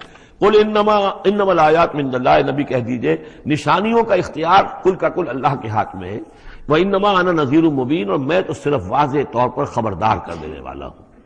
اولم یکفیہم انا انزلنا علیک الکتاب یتلی علیہم، کیا ان لوگوں کے لیے یہ نشانی کافی نہیں ہے کہ اے محمد ہم نے آپ پر یہ کتاب نازل کر دی ہے جو ان کو پڑھ کر سنائی جا رہی ہے؟ کیا یہ قرآن معجزہ نہیں ہے؟ کتنی مرتبہ ان کو چیلنج کیا گیا اس قرآن جیسی ایک صورت ہی بنا لاؤ، 10 صورتیں بنا لاؤ، کیا یہ معجزہ نہیں ہے؟ کیا یہ عاجز نہیں آ چکے ہیں؟ اولم یکفیہم، تو کیا یہ نشانی ان کے لیے کافی نہیں؟ اگر تو حق کا طالب ہو، ہدایت کا طالب ہو، تو یہ نشانی بھی کافی ہے۔ اولم یکفیہم انا انزلنا علیک الکتاب یتلی علیہم ان فی ذلک لرحمۃ وذکریٰ لقوم یؤمنون، یقیناً اس میں رحمت ہے اور یاد دہانی ہے، تذکیر ہے ان لوگوں کے لیے کہ جو مانتے ہیں۔ قل کفیٰ باللہ بینی وبین شہیدا بینکم شہیدا، کہہ دیجئے میرے اور تمہارے درمیان اللہ کافی ہے بطور گواہ، وہ جانتا ہے کہ اس نے مجھے رسول بنایا ہے، وہ جانتا ہے کہ قرآن اس نے مجھ پر نازل کیا ہے۔ یعلم ما فی السماوات والارض، وہ جانتا ہے جو کچھ کے آسمانوں میں اور زمین میں ہے۔ والذین آمنوا بالباطل، اور وہ لوگ جو باطل پر ایمان رکھتے ہیں، وکفروا باللہ، اور اللہ کا کفر کرتے ہیں، اولئک هم الخاسرون، یقیناً وہی لوگ ہوں گے جو خسارے پانے والے ہیں۔ ویستعجلونک بالعذاب، یہ جلدی مچا رہے ہیں کہ لے آؤ عذاب۔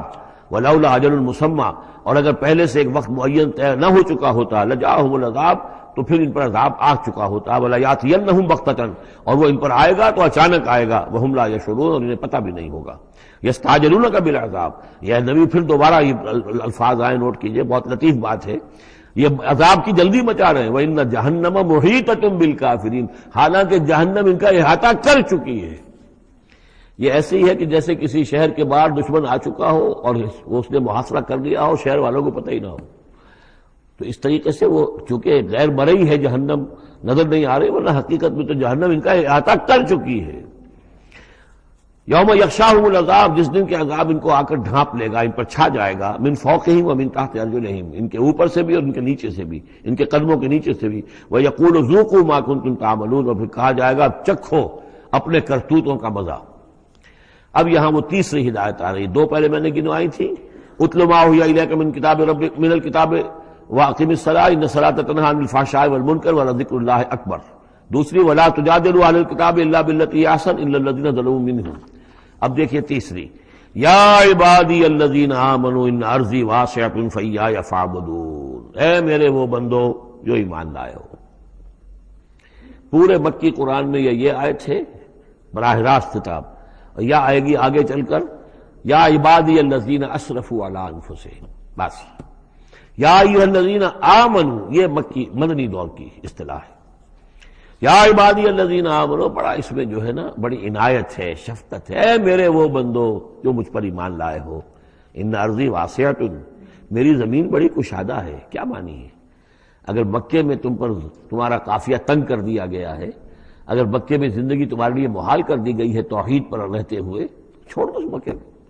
یہ ہجرت کا اشارہ ہے، در حقیقت ہجرت حبشہ جو ہے یہ اس کی طرف رہنمائی ہے اس آیت کے اندر، کہ چلے جاؤ، اگر یہاں برداشت سے باہر ہو رہا ہے، تمہارے لیے ناقابل برداشت اگر ہو رہا ہے یہاں کا معاملہ، اور نہیں مزید تو ہندر پاتے، تو اس ملک کو چھوڑ، اس جگہ کو چھوڑ دو۔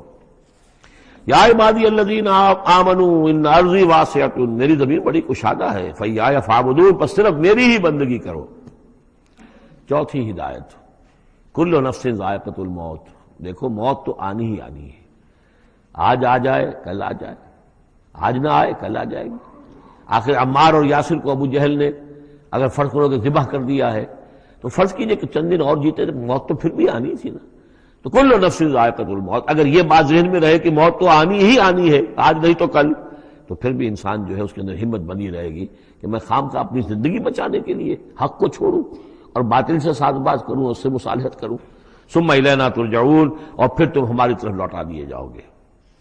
پانچویں بات، والذین آمنوا وعملوا الصالحات لنبوئنہم من الجنۃ غرفا، ہمارے اس وعدے پر پختہ یقین رکھو کہ جو ایمان لائیں گے اور نیک عمل کریں گے ہم لازماً ان کو جگہ دیں گے اس جنت کے بالا خانوں میں، جو سورہ فرقان کے آخری رکوع میں آیا تھا، اولئک یجزون الغرفۃ بما صبروا، انہیں غرفہ بالا خانہ ملے گا۔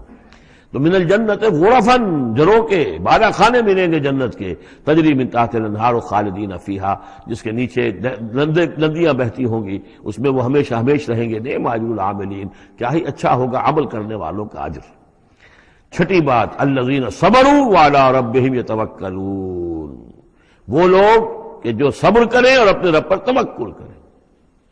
صبر کرو اور توکل کرو، دو ہی چیزیں ہیں، جو آئے جھیلو، صبر کرو، برداشت کرو، اور جو کچھ کرنا ہے اس میں توکل اللہ پر ہو، اپنی ذات پر نہیں، اپنی طاقت پر نہیں، اپنی صلاحیت پر نہیں، اپنی ذہانت پر نہیں، اپنی فطانت پر نہیں، اپنی لیاقت پر نہیں، سارا توکل اللہ، نہ مادی اسباب و وسائل پر۔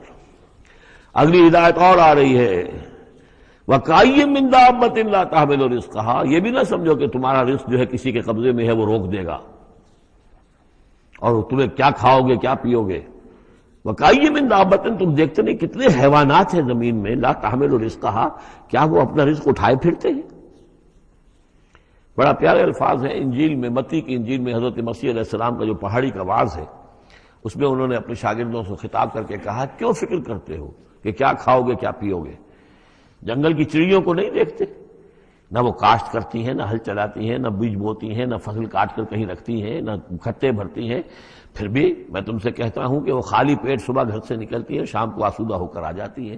تو جو رب تمہارا جو رب ان کو چڑیوں کو کھلا رہا ہے وہ تمہیں نہیں کھلائے گا؟ اور کیوں فکر کرتے ہو کہ کیا پہنو گے، لباس کہاں سے ملے گا؟ جنگل کی سوسن کو نہیں دیکھتے کہ جتنا خوبصورت لباس اس کو اللہ نے دیکھ رکھا ہے، یہ جو بھی پودے ہیں اور جو پھول ہیں ان کے، تو سلیمان بھی اپنی ساری شان و شوکت کے باوجود ویسا ملبس نہ تھا، ویسا خوبصورت لباس تو سلیمان کو بھی میسر نہیں تھا جو اللہ نے ان پھولوں کو دے رکھا ہے۔ تو غور کرو، جو وہ زمین کی اس گھاس پھوس کو، ان پودوں کو اس قدر حسین لباس دے رہا ہے، عمدہ لباس دے رہا ہے، جو ابھی ہیں اور کل نہیں ہوں گے، یا یہ کہ کاٹ کر اور وہ چولہوں میں جلا دی جائے گی گھاس، تو کیا وہ تمہیں نہیں پہنائے گا؟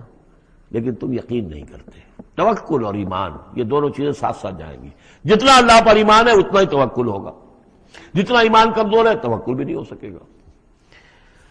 تو الذین صبروا علی ربہم یتوکلون وکأی من دابۃ لا تحمل رزقها، یہ سارے جو ہیں چوپائے اپنا رزق لیے نہیں پھرتے، اللہ یرزقها وایاکم، اللہ انہیں بھی رزق دیتا ہے تمہیں بھی دے گا، وہو السمیع العلیم، اور یقیناً وہ سب کچھ سننے والا جاننے والا ہے۔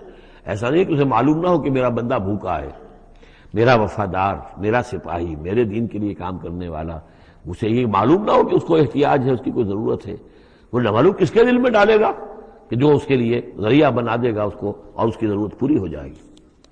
اب اس کے بعد وہ دوسری کڑی آ گئی کہ جس میں پھر اب وہ مشرکین مکہ سے، وَلَئِن سَأَلْتَهُم مَّنْ خَلَقَ السَّمَاوَاتِ وَالْأَرْضَ وَسَخَّرَ الشَّمْسَ وَالْقَمَرَ، اور ان سے آپ پوچھیں گے کس نے پیدا کیا آسمان اور زمین اور کس نے مسخر کیا سورج اور چاند کو، لَيَقُولُنَّ اللَّهُ، وہ کہیں گے اللہ نے، فَأَنَّىٰ يُؤْفَكُونَ، پھر کہاں سے یہ لوٹا دیے جاتے ہیں۔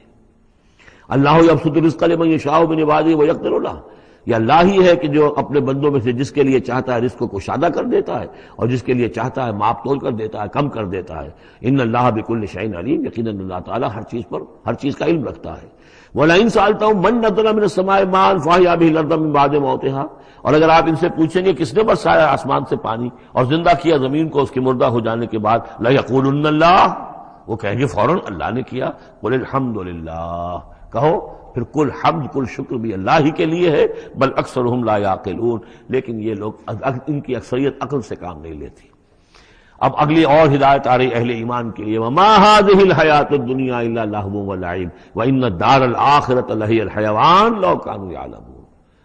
دیکھو مسلمانوں، یہ دنیا کی زندگی تو کھیل کود کے سوا کچھ نہیں، کھیل ہے، کچھ جی کا بہلا لینا ہے، یہ ڈرامہ ہے جو ہو رہا ہے۔ یہاں بادشاہ ہوتا ہے کچھ عرصے کے لیے، بادشاہ جیسے ڈرامے میں بادشاہ ہوتا ہے، لیکن جب مرے گا تو کیا وہ بادشاہت کہاں رہ جائے گی؟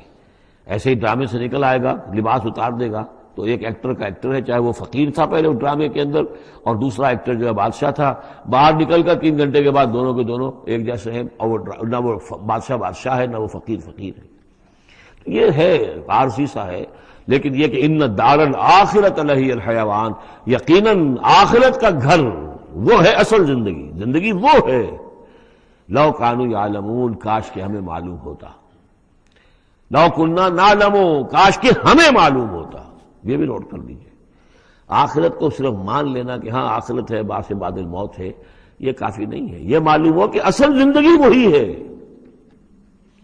میں نے جو اس کی تشبیہ جو ہے بیان کی ہے بعض مواقع پر کہ ایک کتاب ہوتی ہے، ایک اس کا دیباچہ بھی ہوتا ہے، اس کا کوئی ضمیمہ بھی ہوتا ہے، چھوٹا سا ضمیمہ. ہمارا جو تصور ہے وہ یہ کہ اصل کتاب زندگی تو یہ دنیا کی زندگی ہے، ہاں ایک ضمیمہ اب لگا ہوا ہے آخرت کا. اس کی اہمیت ہمارے نزدیک اتنی ہے. ضمیمہ ہے بس، دنیا کی زندگی اصل زندگی ہے. ہونا کیا چاہیے کہ یہ دنیا کی زندگی تو دیباچہ ہے، اصل کتاب جو ہے وہ آخرت کی زندگی ہے. یہ ریشو پروپورشن کم سے کم، حالانکہ ویسے تو فائنائٹ اور انفائنائٹ کے درمیان کوئی ریشو پروپورشن ہو ہی نہیں سکتی. ایک لامحدود زندگی اور ایک محدود زندگی، کیا اس میں ریشو پروپورشن ہوگی؟ لیکن یہ کہ پھر بھی اگر کوئی کرنی ہے تو دیباچہ اور کتاب زندگی اصل موت کے بعد کھلے گی. یہ دیباچہ ہے، یہ مقدمہ ہے. ہم نے کیا سمجھا ہے اصل زندگی کتاب زندگی یہ ہے، ہاں ایک ضمیمہ بھی اس کے ساتھ ہے جس کا نام آخرت ہے. فَإِذَا رَكِبُوا فِي الْفُلْكِ، پھر انہی مشرکین سے پھر خطاب ہو رہا ہے، اور یہ مضمون کئی بار آ چکا ہے. جب یہ سوار ہوتے ہیں کشتی میں، دعوا اللہ مخلصین لہ الدین، تو پھر یہ اللہ ہی کو پکارتے ہیں اس کے لیے اپنی اطاعت کو خالص کرتے ہوئے. فلما نجاہم الی البر، اور جب اللہ تعالیٰ انہیں نجات دے دیتا ہے خشکی کی طرف، اذا ہم یشرکون، تو پھر یہ شرک کرنا شروع کر دیتے ہیں. لیکفروا بما آتیناہم، تاکہ یہ ناشکری کریں اور کفر کریں ہماری دی ہوئی نعمتوں کی، وَلَا يَتَمَتَّعُوا، اور تاکہ بس مزے اڑا لیں. فَسَوْفَ يَعْلَمُونَ، پھر یہ جان لیں گے. أَلْهَاكُمُ التَّكَاثُرُ حَتَّىٰ زُرْتُمُ الْمَقَابِرَ كَلَّا سَوْفَ تَعْلَمُونَ ثُمَّ كَلَّا سَوْفَ تَعْلَمُونَ. اصل حقیقت اس وقت کھلے گی. أَوَلَمْ يَرَوْا أَنَّا جَعَلْنَا حَرَمًا آمِنًا، یہ پھر اہل ایمان سے کہا جا رہا ہے، کیا یہ دیکھتے نہیں کہ ہم نے حرم کو ان کے لیے امن کی جگہ بنا دیا ہے. وَيُتَخَطَّفُ النَّاسُ مِنْ حَوْلِهِمْ، اور لوگ جو ہے اچک لیے جاتے ہیں ان کے ارد گرد سے. باقی عرب کے اندر تو امن و امان تھا ہی نہیں. أَفَبِالْبَاطِلِ يُؤْمِنُونَ وَبِنِعْمَتِ اللَّهِ يَكْفُرُونَ، تو کیا یہ باطل پر ایمان رکھتے ہیں اور اللہ کی نعمت کا یہ کفران کر رہے ہیں. وَمَنْ أَظْلَمُ مِمَّنِ افْتَرَىٰ عَلَى اللَّهِ كَذِبًا وَكَذَّبَ بِالْحَقِّ لَمَّا جَاءَهُ، اس شخص سے بڑا ظالم اور کون ہوگا جس نے کوئی چیز گھڑ کر اللہ کی طرف منسوب کر دی، اور اسی طرح وہ شخص کہ جس نے اللہ کی طرف سے آئے ہوئے حق کی تکذیب کر دی جبکہ اس کے پاس آیا. یہ دونوں ہم بدن جرم ہیں. یعنی اگر میں جھوٹ موٹ قرآن جو ہے خود تصنیف کر کے اللہ کی طرف منسوب کر رہا ہوں تو مجھ سے بڑا ظالم اور گناہ گار کوئی نہیں. لیکن یہ بھی سوچ لو، اگر واقعتاً یہ اللہ کا کلام ہے جو میں تمہارے سامنے پیش کر رہا ہوں اور تم اس کی تکذیب کر رہے ہو تو تم سے بڑا ظالم کوئی نہیں. الیس فی جہنم مثوی للکافرین، تو کیا جہنم ہی میں ٹھکانہ نہیں ہے ان کافروں کا. اور آخری آیت جو ہے پھر اسی سیغے میں، لنہدین والذین جاہدوا فینا، اہل ایمان کی دلجوئی کے لیے گھبراؤ نہیں، پریشان نہ ہو. والذین جاہدوا فینا لنہدینہم سبلنا، وہ لوگ کہ جو ہماری راہ میں جہاد کریں، محنت کریں، کوشش کریں، جد و جہد کریں، قربانیاں دیں، اثار کریں، انہیں مطمئن رہنا چاہیے. ہمارا پختہ وعدہ ہے، مؤکد وعدہ ہے، ہم لازماً ان کی رہنمائی کریں گے اپنے راستوں کی طرف. لنہدینہم سبلنا وان اللہ لمع المحسنین، اور یقیناً اللہ تعالیٰ ساتھ ہے اہل احسان کے، جو اللہ تعالیٰ کے پر ایمان اور یقین اس درجے کا رکھتے ہوں اور اس کے لیے تن من دھن لگانے کے لیے تیار ہوں، تو اللہ ان کے ساتھ ہے. یعنی اللہ کی نصرت ساتھ ہے، اللہ کی مدد ساتھ ہے، اللہ کی تائید ساتھ ہے.